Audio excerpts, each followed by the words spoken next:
যেহেতু আমাদের রুমটা ওপরেই, তাই এই জায়গাটার মায়া আমি ছাড়তে পারছি না। আমি যখনই আসছি রুমের বাইরে আমার মনে হচ্ছে আমি এখানে বসে বেশ খানিকটা সময় কাটাই।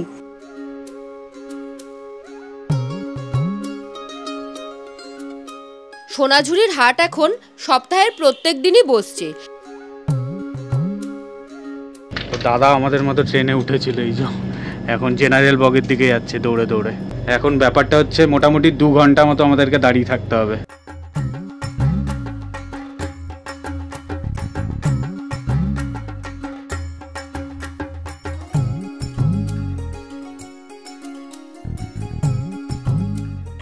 আর আমরা ছাড়া এখানে কোনো ট্যুরিস্টও নেই, একটু কেমন গা ছমছম করছে। চলুন যাই।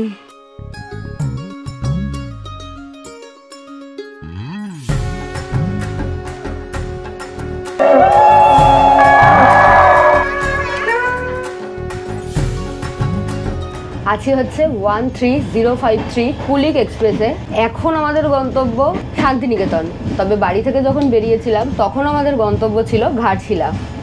আজকের 9 তারিখ, 9ই নভেম্বর। আমি হাসছি কারণ ফার্স্টে স্টার্টিংয়ে যদি মুখটা খারাপভাবে বলি দেখতে বাজে লাগবে, তবে একটা ভীষণই খারাপ সংবাদ। সেটা হলো হাওড়ায় আসছিল একটা ট্রেন, যেটার অ্যাক্সিডেন্ট হয়েছে। সেকেন্দ্রাবাদ কিছু একটা ট্রেন হবে, আমার ঠিক নাম্বারটা এখন মনে নেই। যাই হোক, আমরাও খবরটা পেলাম। আমাদের ঘাটশিলা যাওয়ার যে ট্রেনটা ছিল সেটা সকাল 6:30টায় ছাড়ার কথা ছিল।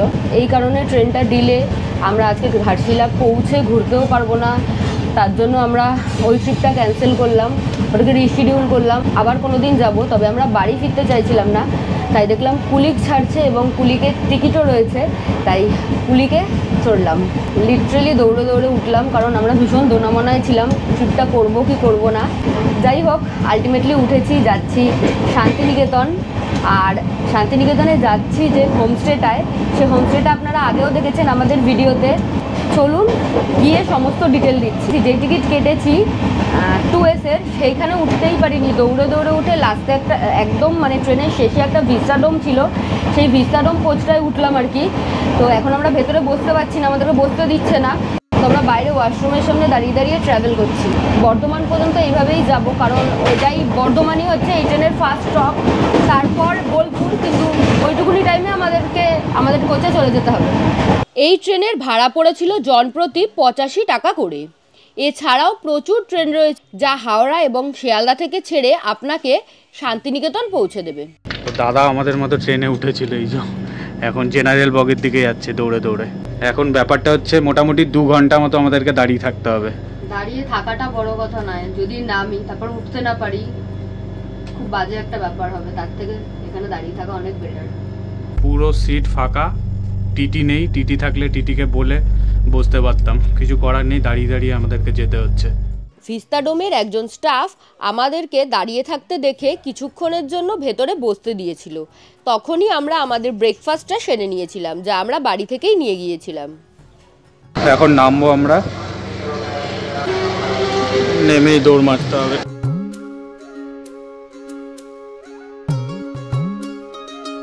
ফাইনালি দৌড়ে দৌড়ে চলে এসেছি। এই হচ্ছে আমাদের বগি D5। বাপরে বাপ, ফাইনালি শৈলী বসে গেছে সিটে।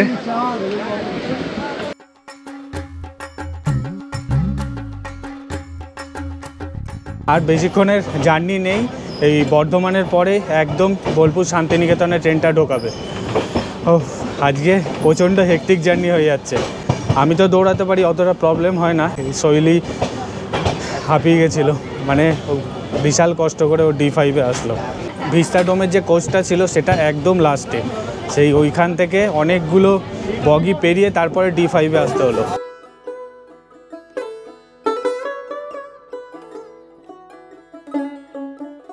তো বোলপুর স্টেশনে পৌঁছে গেছি। আমরা যে হোমস্টেটায় থাকবো বললামই, ওদের ওখান থেকে পিক আপ আছে, ঠিক আছে? মানে পিক আপ করে আপনাকে হোমস্টে পর্যন্ত নিয়ে যাবে, আপনারা বুক করলেও নিয়ে যাবে আর কি, আলাদা করে কিছু পেমেন্ট করতে হবে না। আমরা তো সেইভাবেই যাব ভেবেছিলাম, কিন্তু আমাদের এবার একটু শান্তিনিকেতনে সাইট সিন করার প্ল্যান রয়েছে। এসছি যখন ঘুরে দেখবো। দিদিকে আমি ফোন করে বললাম যে আমরা এরকম ঘুরবো, তো উনি আমাদেরকে সাজেস্ট করলো, যেহেতু অনেকটা বেলায় আমরা এসে পৌঁছচ্ছি, বললো আমি তো টোটো পাঠাচ্ছি, আপনারা ওই টোটোতেই আগে কিছুটা ঘুরে নিন, তারপর লাঞ্চ করার সময় আপনারা হোমস্টেতে আসুন, এসে ফ্রেশ হয়ে লাঞ্চ করুন, দেন বাকি হাফটা আবার লাঞ্চের পর ঘুরবেন। তো আমরা ভাবলাম যে ঠিকঠাকই আছে পুরো প্ল্যানটা, আমাদের টোটো চলে এসছে, চলুন টোটোতে উঠি, বাকি কথা আমরা যেতে যেতে বলবো। আগে দেখি আমরা কোন দিকটা এখন ঘুরতে যাব, মানে দাদা যেটা সাজেস্ট করবে সেটাই করব আর কি। তো চলুন যাওয়া যাক।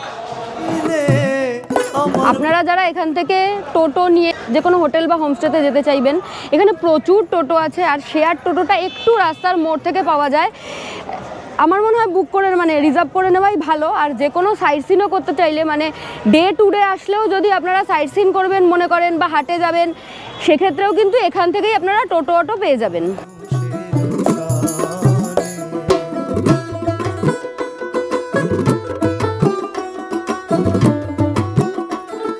স্টেশন থেকে সোজা চলে এসেছি আমাদের প্রথম স্পটে। এই স্পটটা আমি আর শৈলী প্রথমবার আসছি। আমরা এসেছি হচ্ছে আমখই উড ফসিল পার্কে। এই হচ্ছে পার্ক। এই ফসিল পার্কটা কিন্তু স্টেশন থেকে 15 কিলোমিটার দূরে। আমাদের মোটামুটি আসতে টাইম লাগলো ওই 40 মিনিট মতো। আর আমরা যে হোমস্টেটায় থাকবো দিভিক সোলফুল স্টে, সেখান থেকে ওই মোটামুটি 10 কিলোমিটার সামথিং, ওই অ্যাপ্রক্স আপনাদেরকে বললাম। ফসিল পার্কে পৌঁছে গেছি। এখানে টাইমিং, এন্ট্রি টিকিটের প্রাইস লেখা রয়েছে, এই যে 10 টাকা করে বড়দের, 5 বছর থেকে 12 বছর পর্যন্ত বাচ্চাদের হচ্ছে 5 টাকা করে, স্টুডেন্টদের জন্যও কিন্তু 5 টাকা করে। এই যে টিকিট কাউন্টার, চলুন টিকিটটা কেটে নিই। টিকিট কাটার সময় কিন্তু ওনারা আমাদেরকে বললেন যে 10 টাকার বিনিময়ে আপনি 1 ঘন্টা থাকতে পারবেন, আর এই পার্কের ভেতরে খাবার দাবার খাওয়া নিষেধ, আর এই জীবাশ্মগুলোকে টাচ করা নিষেধ, এরকম অনেক কিছু নিয়মাবলী রয়েছে। এই যে জীবাশ্মগুলো দেখছেন এখানে, এই জীবাশ্মগুলো কিন্তু এই পুকুর খননের সময়ই পাওয়া গিয়েছিল। পুকুরের প্রায় 14 ফিট গভীরে বিভিন্ন স্তরে এই জীবাশ্মগুলো ছিল, সেগুলোকে এখানে এখন ডিসপ্লে করা রয়েছে। হয়ে গেছে আমাদের ফসিল পার্ক ঘোরা। আমার খুব একটা ভালো লাগলো না। 10 টাকার বিনিময়ে ঠিকই আছে, কিন্তু এই এত দূরের একটা লম্বা জার্নি করে আসলাম, আমি ভেবেছিলাম যে খুবই কিছু একটা ভালো হবে। যাই হোক, ঠিক আছে, ইটস ওকে। চলুন এখন রাজবাড়ি যাব। এখন আমরা যাচ্ছি হচ্ছে রায়পুর রাজবাড়ি দেখতে। চলুন, এই জায়গাটাও শৈলী আর আমি প্রথমবার যাব। এখন এলাম হচ্ছে রায়পুর জমিদার বাড়ি বা রায়পুর রাজবাড়ি। একেবারে ভগ্নপ্রায় দশা, এরকম বাড়িতে আমরা এর আগে কোনোদিনও আসিনি। আর আমরা ছাড়া এখানে কোনো ট্যুরিস্টও নেই, একটু কেমন গা ছমছম করছে। চলুন যাই।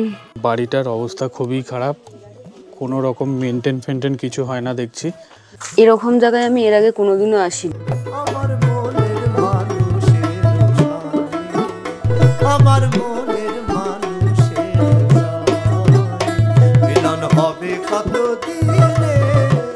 এসেছিলাম তো জমিদার বাড়ি রাজবাড়ি দেখবো বলে, দেখলামও, ঠিকঠাক ভালো লাগলো ওভারঅল। চলুন। আর এখানে কিন্তু ভিডিওগ্রাফি ফটোগ্রাফি নট অ্যালাউড, মানে অ্যালাউ অবভিয়াসলি, বাট সেটা টাকা দিয়ে। রায়বাড়ি ঘুরে আমরা এখন যাচ্ছি সুরুল বাড়ির দিকে, মানে সুরুল রাজবাড়ি জমিদার বাড়ি যেটাই বলেন সেদিকে যাচ্ছি। তো এখন আসলাম আমরা সুরুল বাড়িতে। কি সুন্দর দেখুন, রং করার পর লাগছে। আমরা এর আগে যখন এসেছিলাম এরকম রং করা ছিল না। কি ভালো লাগছে বাড়িটা। দুর্গাপুজো সদ্য গেছে তো, রং করা রয়েছে, খুব সুন্দর লাগছে। টিকিট নিল 10 টাকা করে, যেটা এর আগের বার ছিল না। এই নতুন দেখলাম যেখানে টিকিট করেছে। আর বোলপুরের বিভিন্ন জায়গাতেই দেখতে পাচ্ছি যে ক্যামেরা দিয়ে ভিডিও করা বন্ধ করে দিয়েছে, মানে ক্যামেরা দিয়ে ভিডিও করলে সেটা অ্যালাউ করছে না। ইভেন কিছু কিছু জায়গায় তো ফোন দিয়ে ভিডিও করাটাও অ্যালাউ করছে না, বলছে টাকা দিতে হবে তারপর। যাই হোক, দুর্গাপুজোর সময় কিন্তু আপনারা এই সুরুল বাড়িতে আসলে এখানে পুজো দেখতে পাবেন। আমার মনের মানুষের, এটা হলো নাট মন্দির। নাট মন্দির পেরিয়ে যেতে হবে দুর্গা দালানে।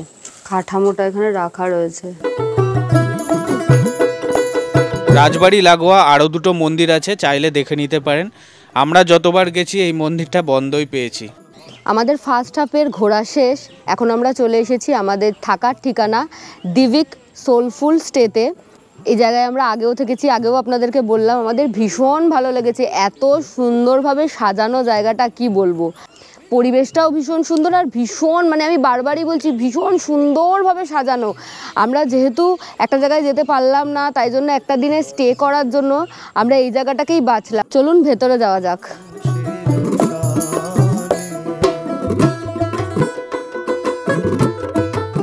Thank you. আমি দুটোই নিয়ে নিলাম, রাহুল তো ক্যামেরা ধরতে ব্যস্ত, প্রয়োজন ছিল। এই ওয়েলকাম ড্রিঙ্কসটা কিন্তু ভীষণ রিফ্রেশিং। ওপরে আমাদের রুমের সামনে চলে এসেছি, আপনাদেরকে লোকেশনটা বলা হয়নি এই হোমস্টের। এই জায়গাটার নাম হচ্ছে অ্যান্ড্রুস পল্লী। যদি আমি ল্যান্ডমার্ক বলি তাহলে বলবো হচ্ছে নব নালন্দা স্কুল, যেটা এই হোমস্টের ঠিক পেছনেই রয়েছে।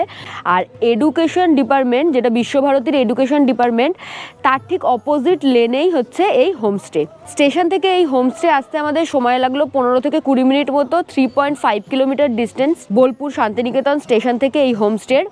স্টেশন থেকে আপনারা আসার পথেই দেখতে পারবেন সৃজনী শিল্পগ্রাম। সৃজনী শিল্পগ্রামটা এখান থেকে মোটামুটি পায়ে হেঁটে ধরুন 7-8 মিনিট বা 10 মিনিট মতো সময় লাগবে আর কি। আর এখান থেকে সোনাঝুরির হাট যেতে সময় লাগে 5 থেকে 7 মিনিট মতো টোটোতে। তো মোটামুটি একদম প্রাইম লোকেশানেই এই হোমস্টেটা।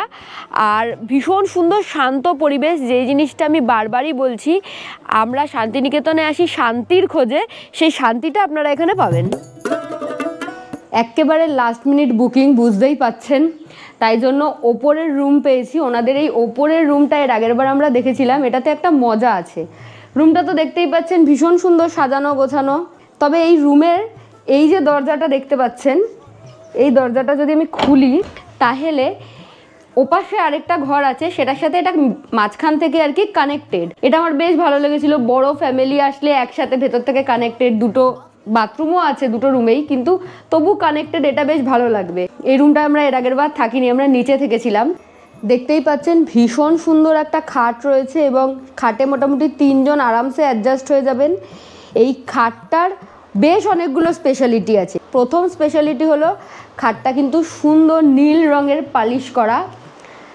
আর এই রাফেলগুলো যেগুলো দেখতে পাচ্ছেন, এই রাফেলগুলো ভীষণ সুন্দর, ভীষণ একটা অ্যান্টিক ফিল দেয়, পুরোনো দিনের মতো আর কি। আর খাটে দেখুন, খাটটায় কিন্তু বাটিক কাপড় দিয়ে খাটটাকে পুরো মোড়া রয়েছে।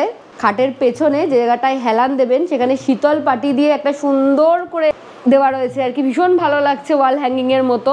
এটা যেটা দেখতে পাচ্ছেন এটা হলো ব্যাক সাপোর্ট। যারা ওয়ার্ক ফ্রম হোম করেন, এখানে এসে ওয়ার্ক ফ্রম হোম করবেন, তাদের ল্যাপটপে কাজ করতে অসুবিধা হবে না। বেশ সুন্দর সুন্দর কিছু ফটো এবং কোটেশনকে ফটো রূপে দেওয়ালে টানানো রয়েছে। বেডের দুপাশে রয়েছে বেডসাইড টেবিল, তাতে রয়েছে ল্যাম্পশেড এবং যাবতীয় প্রয়োজনীয় জিনিসপত্র, যেরকম এসির রিমোট, অ্যাশট্রে, ইন্টারকম, সমস্ত কিছু। এখানে রয়েছে ওয়ারড্রপ, ওয়ারড্রপটাও খাটের সাথে ম্যাচ করে সুন্দর বাটিক কাপড় দিয়ে মোড়া রয়েছে। আর ওয়ারড্রপের এই পাশটাতে সুন্দর একটা মিরর রয়েছে, ফুল লেন্থ মিরর রয়েছে, টিভি রয়েছে, আর রয়েছে ছোট্ট একটা ফ্রিজ। এখানে রয়েছে সুন্দর একটা স্টাডি টেবিল এবং চেয়ার, যেগুলোকে বাউল কাঁথা দিয়ে মোড়া রয়েছে। এখানে রয়েছে পড়ার জন্য কিছু ভীষণ সুন্দর সুন্দর বই। এখানে একটা কমিক্স বুক রয়েছে, আর রয়েছে রুমে অরিজিনাল গাছ। রুমে কিন্তু বেশ অনেকগুলো গাছ রয়েছে এবং প্রত্যেকটাই আসল, কোনোটাই ফলস নয়। এদিকে ইলেকট্রিক কেটেল এবং চায়ের সমস্ত সরঞ্জাম রয়েছে।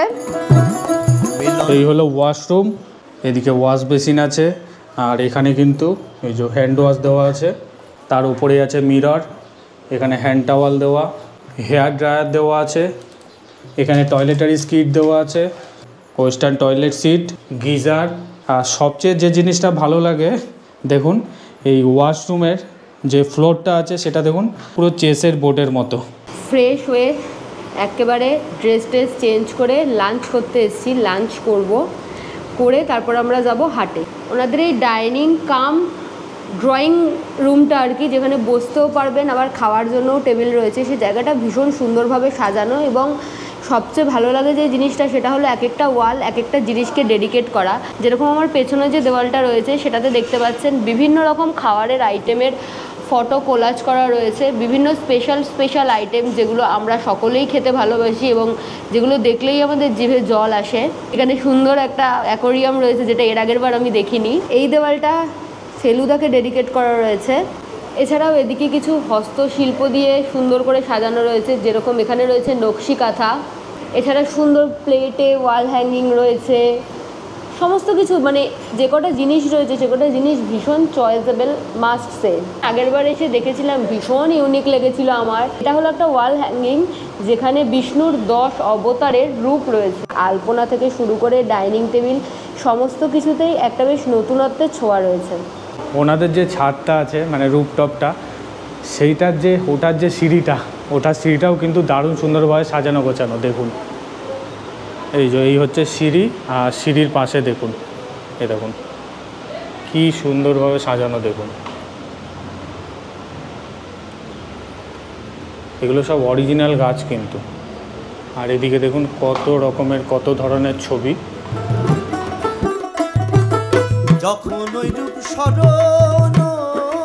আপনাদের ভিডিওটা কেমন লাগছে কমেন্টের মাধ্যমে কিন্তু জানাতে একদম ভুলবেন না। আর ভিডিও ভালো লাগলে আপনারা সবাই জানেন ভিডিওটাকে লাইক, শেয়ার এবং সাবস্ক্রাইব করে আমাদের পাশে থাকতে হবে।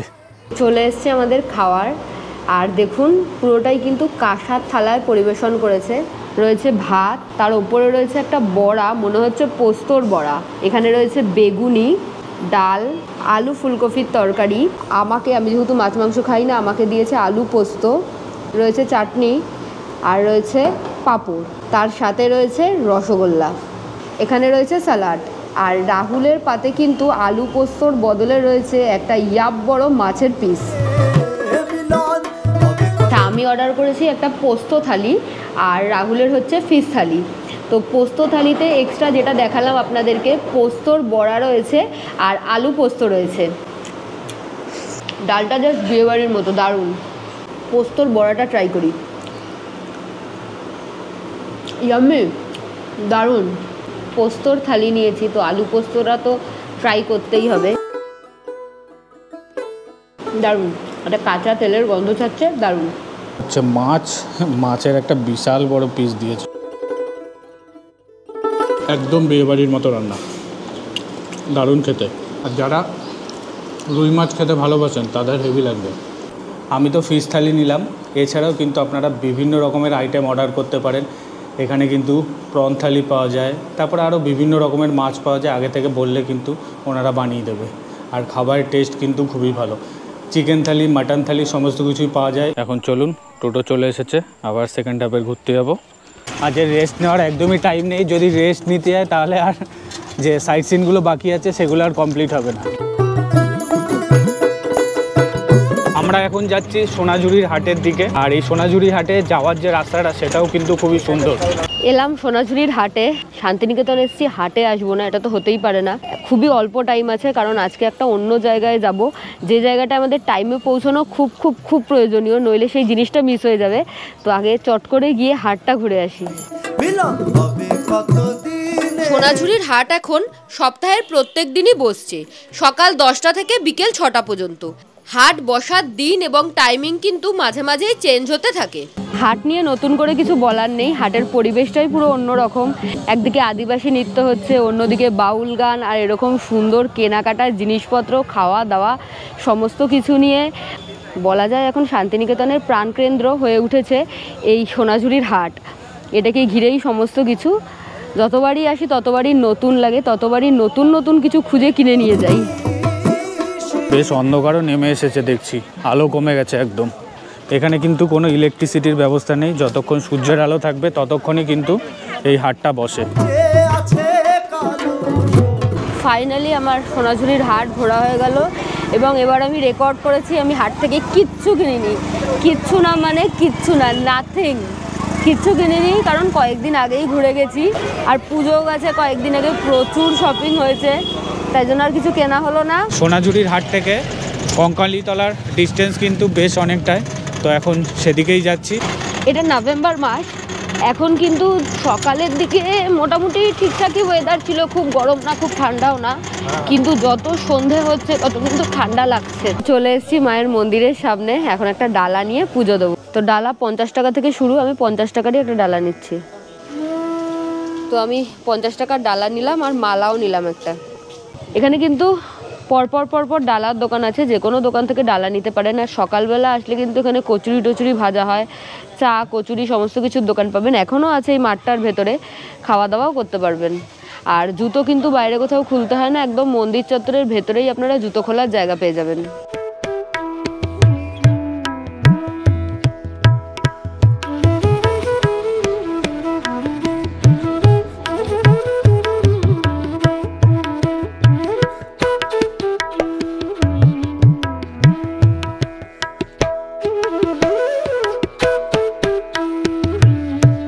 এসেছি কঙ্কালী মায়ের মন্দিরে পুজো দিতে। এটা 51 সতীপীঠের এক সতীপীঠ। বলা হয় এখানে মায়ের কাখের অংশ পড়েছিল। এই যে পেছনে কুণ্ড রয়েছে সেখানে নিমজ্জিত আছে অংশ, এখানে সেরকমই মান্যতা। পুজো দিতে ইচ্ছে করছিল, মনটা কয়েকদিন ধরে ভীষণ অশান্ত লাগছিল, তাই এত সন্ধ্যেবেলাতেও পুজো দিতে এসেছি। আর সন্ধ্যেবেলাতে আসার আরো একটা কারণ আছে, এখানে গঙ্গা আরতি হয়, সেই গঙ্গা আরতিটাও দেখবো। আর এরকম সন্ধ্যেবেলায় না কখনো আমরা এখানে আসিনি, যতবারই এসেছি সকালেই এসেছি। এখন সন্ধ্যেবেলায় এসে ভীষণ ভালো লাগছে, চারিদিকটা লাইট দিয়ে সাজানো, ভীষণ সুন্দর লাগছে।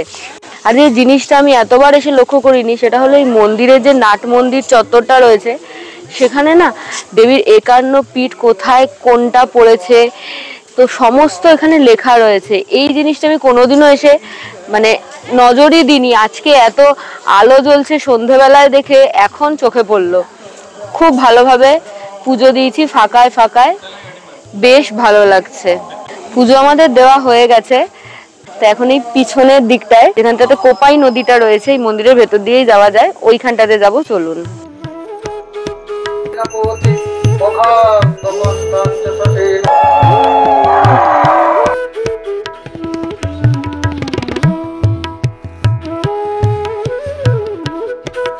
প্রত্যেক দিন সন্ধে 6টা নাগাদ এই গঙ্গা আরতি শুরু হয়, ভীষণ ভালো লাগলো।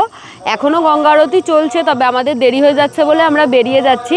আপনারা আসলে কিন্তু যদি শান্তিনিকেতনে স্টে করে তাহলে এই সন্ধেবেলায় কঙ্কালী মায়ের মন্দিরে পুজো দিয়ে গঙ্গা আরতি দেখতে একদম ভুলবেন না। চা অর্ডার করেছি, এই যে চা চলেও এসেছে। ওনাদের ছাদে একটা সুন্দর বসার জায়গা আছে, সেখানে বসে বসে এখন চাটা এনজয় করছি। রাহুল বলল এই যে চা অর্ডার করেছি, এরকম সুন্দর পরিবেশে চা খেতে না ভীষণ ভালো লাগছে।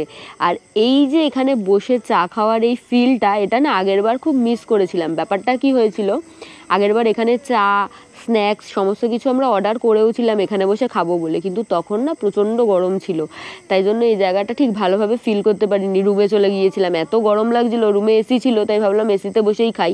কিন্তু এখন ওয়েদারটা এত ভালো যে এই জায়গাটা থেকে ঘরে যেতেই ইচ্ছা করছে না, বিশ্বাস করুন। ইনফ্যাক্ট আমরা কিন্তু এসি রুমই নিয়েছি, তারপরেও রুমে যেতে ইচ্ছে করছে না, মনে হচ্ছে এখানেই বসে থাকি। আমি তো চেঞ্জও করিনি, এসে এখানেই বসে গেছি। ভীষণ ভালো লাগছে, আর বেশ চারিদিকে নিস্তব্ধ পরিবেশ, ঝিঝি পোকা ডাকছে, ভীষণ ভালো লাগছে। আচ্ছা, আমরা যেই সারাদিন ঘুরলাম তার মধ্যে পিক আপটা মানে স্টেশন থেকে এই হোমস্টে পর্যন্ত পিক আপটা আমাদের ফ্রি ছিল, কমপ্লিমেন্টারি ছিল। এর বাইরে যে আমরা ট্যুরটা করলাম, প্রথমে ওখান থেকে ঘুরতে গেলাম, তারপর আবার এখানে এসে খেয়ে দিয়ে আবার বেরোলাম খানিকটা সাইট সিন করতেই, পুরো ট্যুরটা করার জন্য টোটোতে আমাদের খরচা হয়েছে 1800 টাকা। এই ভাড়া 1800-2000 টাকার মধ্যে ওঠানামা করে, সিজন অনুযায়ী ভাড়া বাড়ে ও কমে। সিজন তো সামনেই আসছে, ডিসেম্বরের 15 তারিখ থেকে একদম পিক সিজন শুরু হয়ে যায়। আর আমরা যে এই হোমস্টেতে রয়েছি, হোমস্টের যে রুমটায় আমরা রয়েছি এখন, এই রুমটাতে আমরা 2800 টাকা ভাড়া দিয়ে রয়েছি দুজনে। এই রুমের সাথে কিন্তু ব্রেকফাস্ট কমপ্লিমেন্টারি। আর এই 2800 টাকার মধ্যে এর মধ্যে ব্রেকফাস্ট আর স্টেশন থেকে পিক আপ করে হোমস্টে পর্যন্ত নিয়ে আসা, এই দুটো হচ্ছে কমপ্লিমেন্টারি।